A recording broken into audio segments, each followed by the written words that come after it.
हमारे माशरे में एक ऐसा तबका है जिनके बारे में कोई भी नहीं सोचता, जिनके सर पर हाथ फेरने से भी उतनी नेकियां होती हैं जितने बाल आते हैं, यानी कि यतीमों के लिए कोई नहीं सोचता जी। एक तो उनको ज़िंदगी में और बहुत सी सज़ाएं मिलती हैं जब पेरेंट्स नहीं होते, ज़िंदगी गुजारने की बड़ी सज़ाएं मिलती हैं। फिर जब रिश्ते का टाइम आता है तो उनका कोई नहीं सोचता।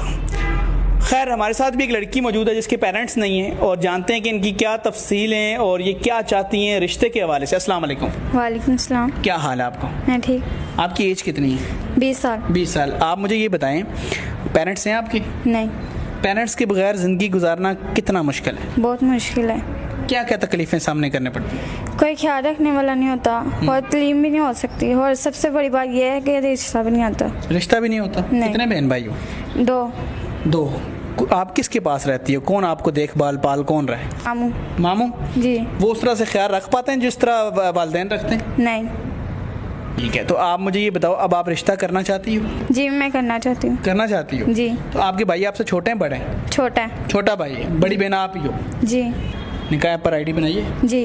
वहाँ से अपने लिए नाज़रीन, इनका रिश्ता, इनके पेरेंट्स नहीं है, अभी इस तरह से बोलना भी नहीं आता इनको इतना, क्योंकि ज़िंदगी के हालात ही ऐसे हैं। तो आप में से कोई इनको रिक्वेस्ट भेजना चाहता है, इनकी आईडी मेंशन है, आप देख सकते हैं, वहाँ पर जाके इनको रिश्ता जो है भेज सकते हैं। यतीम का कोई सहारा नहीं होता, लेकिन निकाह ऐप